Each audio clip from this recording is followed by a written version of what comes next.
میرا چھوٹا سا کلینک تھا۔ اکثر کنواری لڑکیاں ابارشن کے لیے آتی اور میں زیادہ پیسے لے کر ان کا بچہ ضائع کروا دیتی۔ ایک دن ایک آدمی 15 سالہ لڑکی کو میرے پاس لے کر آیا۔ میں نے 20,000 میں ابارشن کروانے کی حامی بھر لی، لیکن جیسے ہی اس لڑکی کو اندر لے کر گئی تو میری چیخیں نکل گئیں۔ میں بہت خوشی خوشی اپنے چھوٹے سے کلینک میں آ کر بیٹھ گئی تھی۔ پتہ چلا تھا کہ ایک آدمی کم عمر لڑکی کو یہاں لے کر آیا ہے۔ میں بہت خوش ہوتی تھی جب میرے پاس اس طرح کے کیس آتے تھے۔ مجھے مریضوں سے زیادہ ایسے کیسز میں خوشی ملتی تھی، اور پیسے بھی مجھے پتہ تھا کہ وہ غلط کام کروانے کے لیے آئے ہیں، اور میں پہلے سے ہی تیار ہوتی تھی، کیونکہ میں منہ مانگے پیسے مانگتی تھی اور وہ دے جاتے تھے۔ آدمی اندر آیا تو لڑکی باہر ہی بیٹھی تھی۔ اس نے چہرے پر نقاب چھپا رکھا تھا۔ اس طرح کے لوگ اکثر چہرہ چھپا کر ہی آتے ہیں۔ میں نے آدمی سے نیکنگ سٹارٹ کر دی۔ میری اس کے ساتھ بہت اچھی ڈیل ہو گئی۔ اس نے لڑکی کو اندر بھیجنے کی بات کی۔ میں نے کہا کہ بھیج دو اور خود بیٹھو اور کچھ دوائیاں میں اور لا کر دے دو، لیکن جیسے ہی میں نے اس لڑکی کو دیکھا تو میں نے قدموں کے نیچے سے زمین نکال گئی، کیونکہ وہ تو میرا نام حمیرہ ہے۔ کبھی بھی انسان کی زندگی ایسے موڑ پر آ کر رک جاتی ہے جہاں سے واپسی کا کوئی راستہ نظر نہیں آتا۔ میری زندگی کا وہ موڑ اس دن آیا جب میرے بابا اس دنیا سے رخصت ہو گئے۔ اس وقت میں ڈاکٹر بننے کے خواب دیکھ رہی تھی۔ پڑھائی جاری تھی اور کچھ اسکالرشپ کی مدد تھی، اور کچھ میری اپنی محنت کا نتیجہ تھا کہ کسی طرح اپنا تعلیمی سفر طے کر رہی تھی۔ ہم کوئی امیر لوگ نہیں تھے، بس سادہ سے حالات میں گزر بسر ہو رہا تھا۔ بابا کی وفات کے بعد جیسے کائنات ہی بدل گئی۔ ہر طرف اندھیرا چھا گیا تھا۔ میں 5 بہنوں میں سب سے بڑی تھی۔ سب بہنیں جوان ہو رہی تھیں اور اماں شوگر کی مریضہ تھیں۔ ایک وقت آیا کہ مجھے اپنی پڑھائی بیچ میں ہی چھوڑنی پڑی۔ دل تو چاہتا تھا کہ بابا کے خوابوں کو حقیقت کا روپ دیتی، لیکن حالات نے جیسے ہاتھ پکڑ کر گھر کی دہلیز پر بٹھا دیا۔ اب میرے ذمے ماں کا علاج، بہنوں کی پرورش اور گھر کا خرچہ بھی تھا۔ چند دن تو سمجھ ہی نہیں آئی کہ کیا کروں۔ پھر سوچا کہ بچوں کو ٹیوشن پڑھانا شروع کر دوں۔ گھر کے ایک کونے میں چھوٹا سا کمرہ محسوس کر کے ٹیوشن کا کام شروع کر دیا۔ صبح سے شام تک محنت کر رہی تھی، لیکن حقیقت یہ تھی کہ ٹیوشن سے اتنی آمدنی نہ ہو سکتی تھی۔ پورے گھر کا خرچ نکلنا بھی۔ کسی سے مشورہ لیا تو کیوں نہ کلینک کھول لیا جائے، کسی کو کیا پتا کہ تم ابھی مکمل ڈاکٹر نہیں ہو۔ ویسے بھی میری گریجویشن میں صرف 4 مہینے رہ گئے تھے۔ دل میں بہت تردید تھی کہ سچائی اور جھوٹ کے درمیان لٹکتی رہوں گی، لیکن جب اماں کی دوائیوں نے خالی ڈبے اور بہنوں کی اداس آنکھیں دیکھیں تو دل کٹ سا جاتا۔ ایک دن ایک میڈیا والے سے ملاقات ہو گئی۔ اس نے اپنا کارڈ دیتے ہوئے کہا کہ اگر کوئی تنگ کرے تو اس کا حوالہ دے دینا، کوئی کچھ نہیں کہے گا۔ نہ جانے کیوں اس کے الفاظ نے مجھے ایک عجیب سا حوصلہ دے دیا، اور ادھر سے ادھر قرضے اٹھائے اور زیور گروی رکھوا کر چند جان پہچان والوں سے مدد لی اور ایک چھوٹا سا کلینک کھول دیا۔ شروع میں کلینک بالکل سنسان رہتا تھا۔ گھنٹوں کوئی مریض نہیں آتا تھا۔ دل میں خوف تھا کہ شاید یہ قدم غلط اٹھایا ہے، لیکن رفتہ رفتہ لوگ آنے لگے۔ 1-2 مریضوں نے جب اچھا رزلٹ دیکھا تو دوسرے بھی آنے لگے۔ گھر میں چولہا جلنے لگا اور دوائیوں کا بندوبست ہو گیا۔ بہنوں کو جیب خرچ ملنے لگا، لیکن کہتے ہیں نا کہ جب بنا محنت کے سب کچھ ملنے لگے تو انسان کی عقل پر پردے پڑ جاتے ہیں۔ میں نیم حکیم تھی اور اندر سے جانتی تھی کہ میں نے جھوٹ کا سہارا لیا ہے۔ دل میں کبھی کبھی خلش ہوتی تھی، لیکن حالات کی تنگی نے ہر جذبے کو دبا دیا تھا۔ ایک رات کی بات ہے، کلینک بند کرتے ہی میں نے 2 خواتین آئیں۔ ایک جوان سی لڑکی تھی اور ساتھ ایک درمیانی عمر کی عورت، جو لگتا تھا کہ ہاسٹل کی وارڈن تھی۔ دونوں کے چہرے پر گھبراہٹ اور بے چینی تھی۔ انہوں نے آتے ہی کہا کہ انہیں ایک کام کے لیے مدد چاہیے۔ انہوں نے آہستہ سے کہا کہ حمل ضائع کروانا ہے۔ میرا دل زور سے دھڑکنے لگا۔ میں نے کہا کہ میں ایسے کام نہیں کرتی، یہ بہت رسکی ہوتا ہے، اور عورت سمجھانے لگی کہ کسی کو کچھ پتہ نہیں چلے گا، ہم منہ مانگی رقم دیں گے۔ میں نے انکار کیا، لیکن پھر سوال کیا کہ کتنے پیسے دو گی؟ وہ بولیں کہ جتنا مانگو گی۔ میں نے بے اختیار کہہ دیا کہ 50,000۔ دل میں تھا کہ اتنی بڑی رقم کون کس پر اعتبار کرے گا، لیکن حیرت کی بات تھی کہ جب انہوں نے پرس سے نکال کر نوٹ میرے ہاتھ پر رکھ دیے، ہاتھ کپ کپا گئے اور سوچ رہی تھی کہ یہ غلط ہے، مگر جب اماں کے چہرے کی طرف فکر مندی اور جھریاں یاد آئیں تو بہنوں کی اداس نظریں اور ذہن میں آئیں تو دل سخت ہو گیا۔ میں نے وہ کیس کر دیا، لڑکی خوش ہو کر چلی گئی۔ جاتے ہوئے وارڈن نے ہاتھ جوڑ کر شکریہ ادا کیا۔ میں چپ چاپ بیٹھی رہی، نہ خوش تھی اور نہ افسوس، بس ایک عجیب سا خلا تھا دل میں۔ رات کو گھر پہنچی تو خاموشی سے وہ پیسے ماں کے ہاتھ پر رکھ دیے۔ ماں حیرت سے دیکھنے لگی، پوچھا کہاں سے آئے ہیں؟ تو میں نے بس کہا کہ اللہ نے مدد بھیجی ہے۔ ماں کی آنکھوں میں چمک آ گئی، بہنوں کو بلایا اور کہا کہ سب کے کپڑے بنیں گے۔ 2 بہنیں سائرہ اور مائرہ، جن کی پڑھائی بابا کی وفات کے بعد رک گئی تھی، ان کو دوبارہ کالج میں داخلے کی بات بھی کی۔ باقی 2 بہنیں ابھی چھوٹی تھیں، ان کے لیے کتابیں اور نئے جوتے خریدنے کا وعدہ بھی کر لیا تھا، اور رات مجھے کبھی نہیں بھولی تھی۔ باہر کا موسم بہت خوشگوار تھا، ہلکی ہلکی بارش ہو رہی تھی، لیکن میرے دل کے اندر ایک عجیب سی اداسی چھا گئی تھی۔ میں جانتی تھی کہ میں نے پہلی بار اپنے ضمیر کی آواز کو دبایا تھا۔ وہ 50,000 روپے میری زندگی کا پہلا بڑا سودا تھا، ایک ایسا سودا جس نے مجھے ایک اندیکھے راستے پر دھکیل دیا تھا، ایک راستہ جس پر چلتے ہوئے نہ کوئی منزل نظر آتی ہو اور نہ کوئی واپسی کا امکان۔ کہتے ہیں کہ جب انسان ایک بار جھوٹ کے دلدل میں قدم رکھتا ہے تو پھر وہ دلدل اسے اندر ہی اندر کھینچتے چلا جاتا ہے۔ میں اس دلدل میں اتنا اپنا قدم رکھ چکی تھی تو کہتے ہیں کہ ایک دفعہ جو برائی کے دلدل میں گر جائے وہ پھر وہاں سے نکل نہیں سکتا۔ شروع میں تو بس ایک غلط قدم تھا، ایک بار کا واقعہ تھا، لیکن پھر یہ ایک عادت بن گئی۔ پہلے پہل جب میرے پاس ایسی کوئی لڑکی آتی تو دل میں ایک عجیب سی ہچکچاہٹ ہوتی تھی، ضمیر جھنجھوڑتا تھا کہ یہ جو کر رہی ہوں وہ غلط ہے، لیکن پھر جب ہاتھ پر منہ مانگی رقم رکھی جاتی تو وہ ساری آوازیں جیسے کہیں دب سی جاتی۔ شروع میں ہفتے میں 1 آدھ کیس آتا تھا، لیکن وقت کے ساتھ ساتھ یہ تعداد بڑھنے لگی۔ 1 مہینے کے اندر یہ معمول بن گیا۔ ہر دوسرے تیسرے دن کوئی نہ کوئی مصیبت زدہ چہرہ میری کلینک کا دروازہ کھٹکھٹاتا اور ہاتھ جوڑ کر منت سماجت کرتا۔ میں ان کی مجبوری سے فائدہ اٹھاتی تھی اور منہ مانگی قیمت لیتی اور اپنا کام کر دیتی تھی۔ کبھی کبھی دل میں خیال آتا کہ یہ سب کر کے میں کیا بن رہی ہوں، لیکن پھر اپنی ماں کے چہرے پر آئی خوشی، بہنوں کے تن پر آئی نئے کپڑے اور گھر میں آنے والی خوشحالی دیکھ کر دل کی آوازوں کو دبا دیتی تھی۔ مجھے لگنے لگا کہ شاید میں ہی سب کو نجات دہندہ ہوں۔ جو لڑکیاں اپنی غلطیوں کی سزا بھگتنے کے خوف سے مجھ تک آتی تھیں، ان کے لیے میں امید کی ایک کرن تھی۔ اپنے آپ کو یہ تسلی دیتی تھی کہ میں تو بس ان کی مدد کر رہی ہوں، اور ورنہ معاشرہ تو انہیں جینے کی بھی نہ دے، ان کے خاندانوں کو برباد کر دے۔ اس خود ساختہ اور جواز نے میرے دل پر لگے ہر زخم کو مرہم دے دیا۔ پیسے دن بدن بڑھتے جا رہے تھے۔ اب میری کلینک پر مہنگے موبائل رکھنے والے امیر گھرانوں کی بیٹیاں بھی آنے لگی تھی۔ کبھی کبھی کوئی انجان نمبر سے کال آتی کہ ہمیں ایک پرائیویٹ اپارٹمنٹ چاہیے۔ میں اپنی فیس بتا دیتی ہوں اور مقررہ وقت پر کام مکمل کر دیتی۔ پیسے لیتے وقت دل میں کوئی کپ کپی نہ آتی۔ اب تو یہ سب ایک مشین کی طرح ہوتا جا رہا تھا، جیسے کوئی مخصوص سا عمل ہو جس میں دل، دماغ اور احساس کا کوئی دخل نہ ہو۔ گھر کے حالات سنورنے لگے تھے، بہنوں کی پڑھائی دوبارہ سے شروع ہو چکی تھی، ماں کے علاج کے لیے اچھے ڈاکٹر ملنے لگے تھے، روشن پانی کی فراوانی بھی، نئے پردے، نئے برتن، نئے کپڑے، سب کچھ خوشحالی کا دور دورہ تھا۔ لیکن یہ سب کسی سچائی کے بغیر تھا، ایک جھوٹ پر مبنی خوشحالی، ایک دھوکہ جو میں خود اپنے ساتھ کر رہی تھی۔ ایک دن ماں نے مجھ سے سوال کر ہی لیا کہ بیٹی اتنے پیسے کہاں سے لا رہی ہو؟ اس لمحے میرے ہاتھ سے چائے کا کپ گرتے گرتے بچا تھا، دل دھک دھک کرنے لگا تھا، الفاظ گلے میں اٹک کر رہ گئے تھے۔ لیکن تب میری چھوٹی بہن سائرہ نے بڑی ہوشیاری سے بات سنبھالی تھی۔ امی سے کہہ دیا کہ آج کل باجی کی محنت رنگ لا رہی ہے، بیماریوں کا دور ہے، ڈاکٹر بننے والے تو ویسے ہی قسمت والے ہوتے ہیں، ان کی دکان تو ہمیشہ چلتی ہے۔ ماں نے ہنس کر سائرہ کی بات کاٹ دی اور کہا کہ اللہ سلامت رکھے، بس تو خوش رہ، ہم خوش رہیں گے۔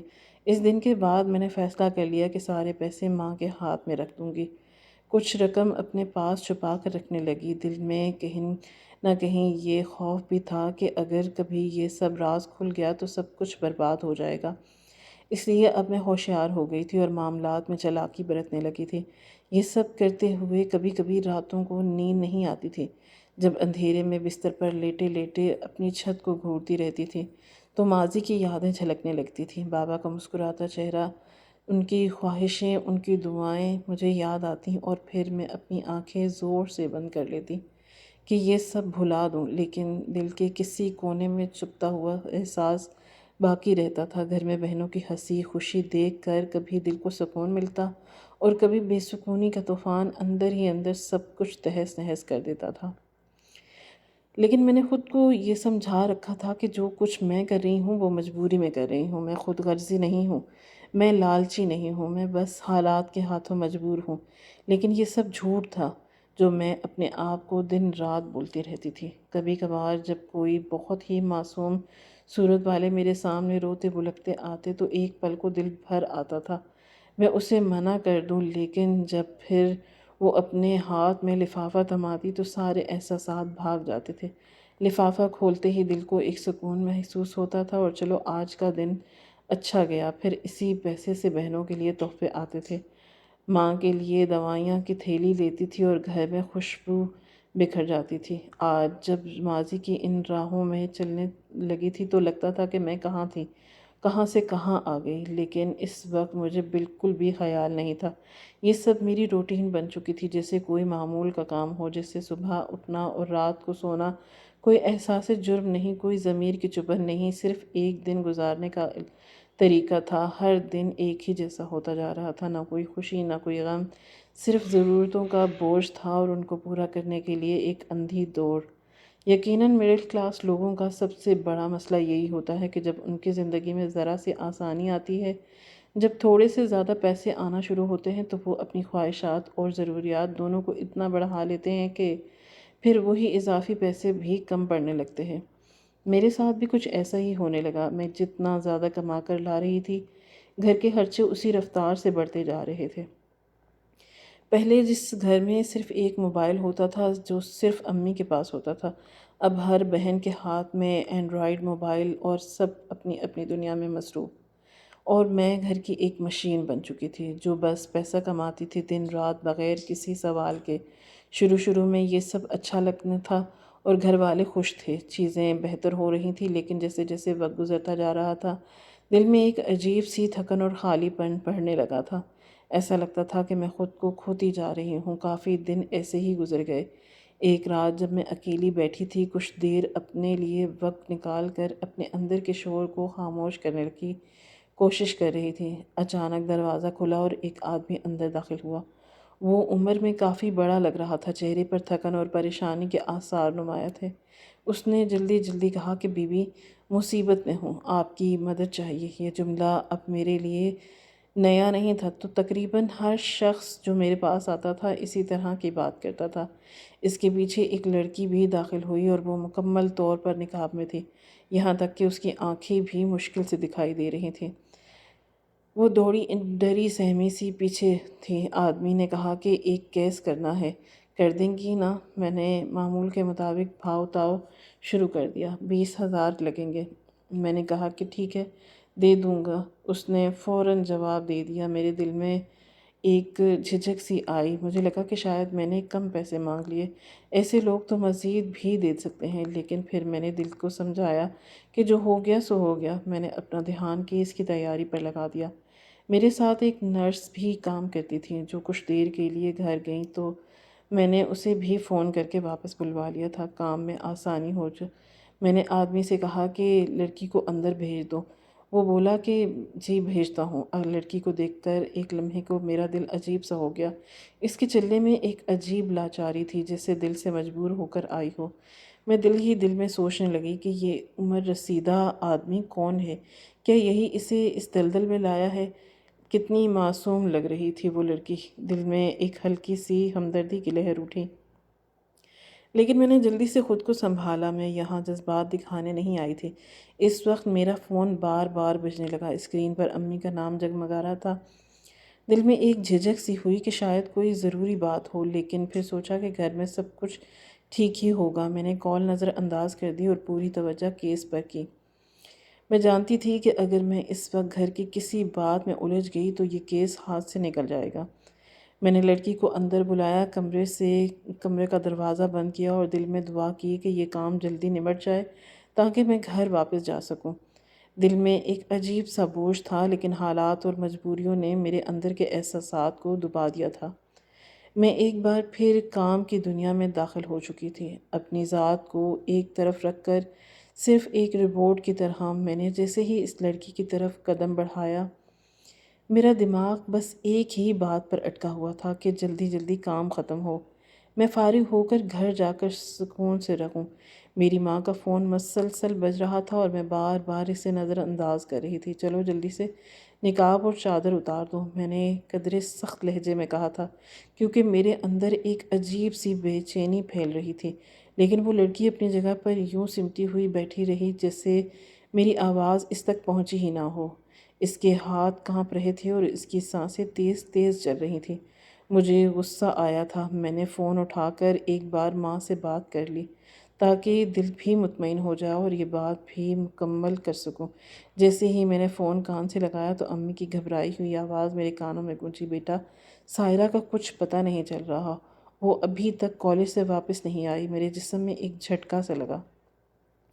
کیا کہہ رہی ہیں امی؟ رات کے 12 بج رہے ہیں، میں نے حیرت سے کہا۔ تبھی تو تمہیں بار بار فون کر رہی تھی۔ امی کی آواز کانپ رہی تھی۔ چھوٹی بہنوں کو بھیجا تھا ہر جگہ ڈھونڈنے کے لیے، لیکن کہاں کہاں جاتی وہ بیچاری۔ واپس آ گئیں، اللہ کرے وہ خود ہی لوٹ آئے۔ مجھے ڈر لگ رہا تھا کہ کچھ برا نہ ہو جائے۔ امی کی باتوں سے میرا دل بیٹھنے لگا۔ مجھے شدت سے احساس ہوا کہ شاید معاملہ بہت گھمبیر ہے۔ میں نے فوراً پوچھا، امی آپ کو کیسے پتہ چلا کہ کچھ غلط ہے؟ کیا کسی سے کوئی بات ہوئی ہے؟ امی نے روتے ہوئے جواب دیا، ہاں بیٹا، اس کے فون سے کچھ سراغ ملا ہے، کسی بڑی عمر کے آدمی کے ساتھ چکر چلا رکھا تھا۔ میں تو سوچ بھی نہیں سکتی تھی کہ ہماری سائرہ ایسا کرے گی۔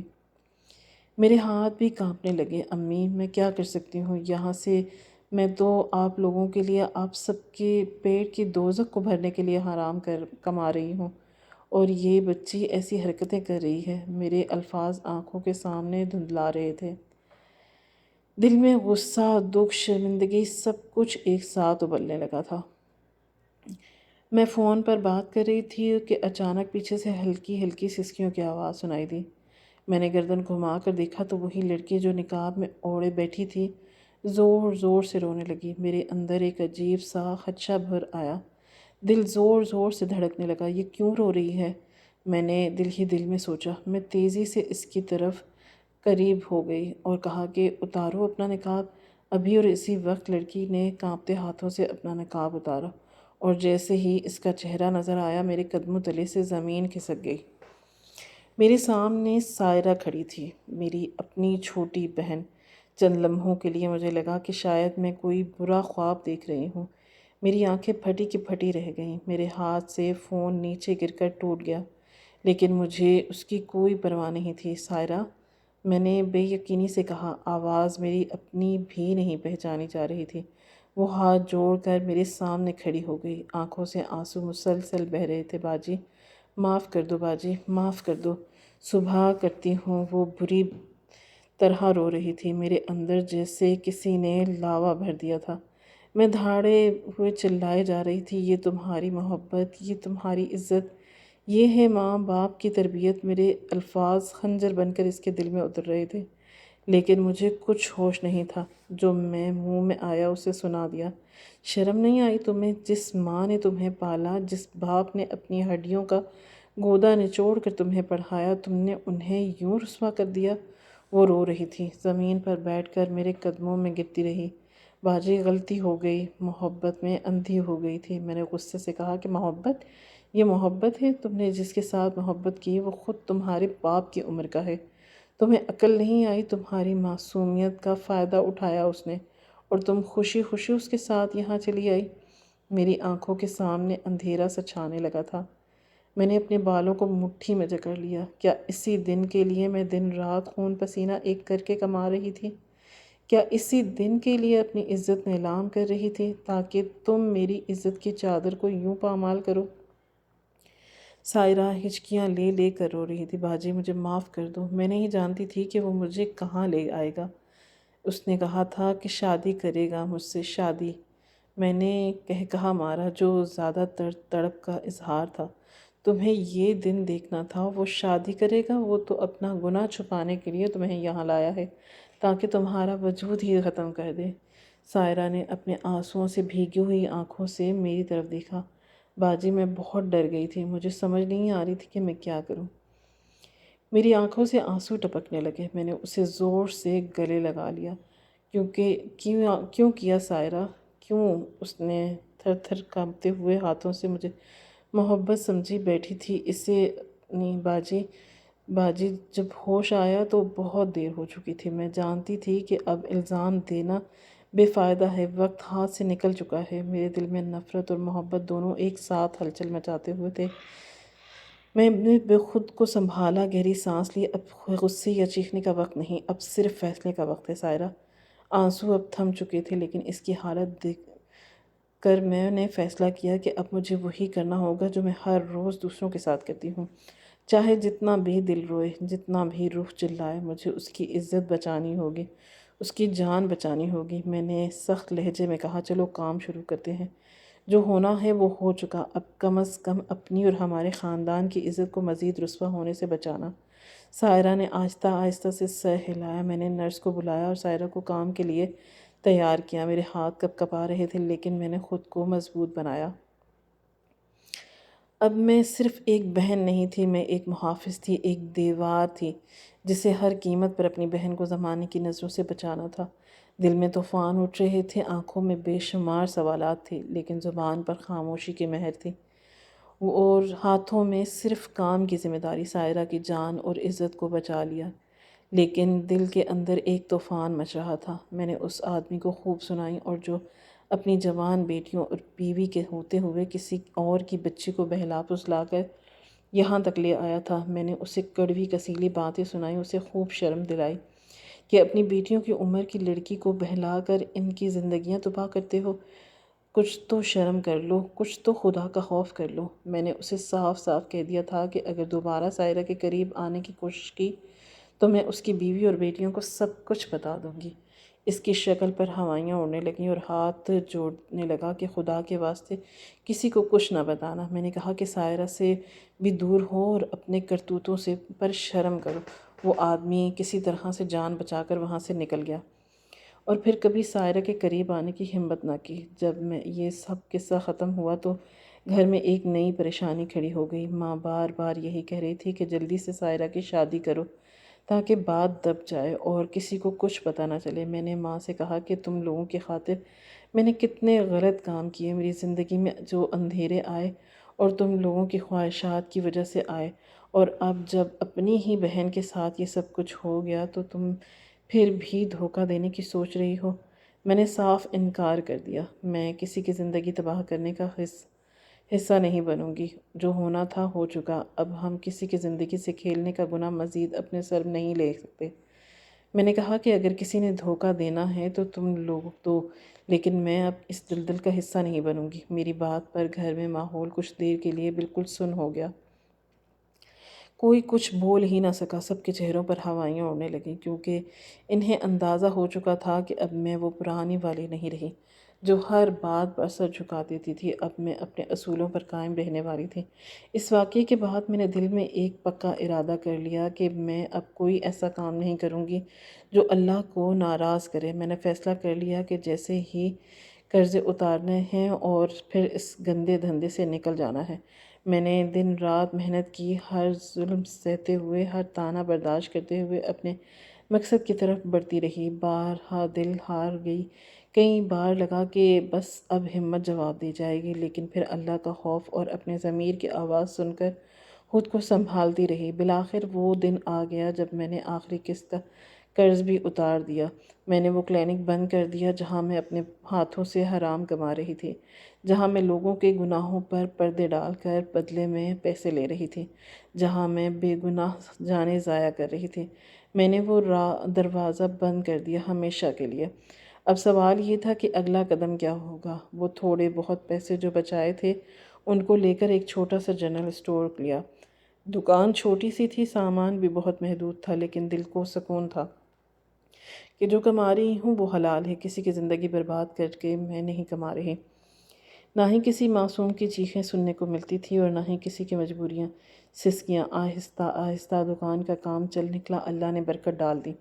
لوگ میرے اخلاق سے خوش رہتے تھے اور میں ہر گاہک سے خوش اخلاقی سے پیش آتی تھی اور دل سے دعا دیتی تھی کہ اللہ میرے رزق میں برکت ڈالے۔ اب مجھے کسی کا ڈر نہیں تھا، کوئی نہیں کہہ سکتا تھا کہ میں حرام کماتی ہوں یا کسی کے گناہوں پر پردہ ڈالتی ہوں۔ اب میں اپنے رب کے سامنے سرخرو تھی۔ گھر کا ماحول ویسا کا ویسا ہی رہا، لڑائیاں، جھگڑے، بحثیں، شکایتیں، سب کچھ تھا، لیکن کم از کم میرے دل کا بوجھ ہلکا ہو چکا تھا۔ میں سکون سے رات کو سوتی تھی اور صبح اللہ کا شکر ادا کر کے دل کا آغاز کرتی تھی۔ ماں کبھی کبھار پرانی باتوں کا طعنہ دیتی تھی کہ اگر تو وہ کام کرتی رہتی تو آج ہم کہاں سے کہاں ہوتے، لیکن میں خاموشی سے سب کچھ سنتی اور دل ہی دل میں اللہ کا شکر ادا کرتی۔ اس نے مجھے وقت پر راہ دکھا دی اور نہ کر جانے کس مصیبت میں جاتی۔ سائرہ کی شادی کی بات چلتی رہی کہ کئی رشتوں سے آئے اور کچھ لوگوں نے خود انکار کر دیا اور کچھ کو ہم نے انکار کر دیا، کیونکہ میں نے صاف کہا تھا کہ اب سچائی چھپا کر کسی کی زندگی خراب نہیں کریں گے، جو ہوگے وہی بتائیں گے، اور اگر کوئی قبول کرتا ہے تو ٹھیک ہے، ورنہ ہم زبردستی نہیں کریں گے۔ سائرہ خود بھی بدل چکی تھی اور اب وہ سادہ سنجیدہ ہو گئی تھی، پہلے جیسی شوخیاں اب کم ہو گئی تھیں۔ اس واقعے نے اسے بھی اندر سے توڑ دیا تھا، لیکن وہ بھی جانتی تھی کہ اللہ کی طرف لوٹنے کے سوا کوئی راستہ نہیں بچا تھا۔ وہ دن رات اللہ سے دعا کرتی تھی کہ اللہ اسے معاف کر دے اور ایک نئی زندگی عطا کرے۔ وقت کے ساتھ ساتھ سب کچھ سنبھلنے لگا۔ میں نے اپنی دکان کی محنت سے گھر کا خرچہ چلانا شروع کر دیا۔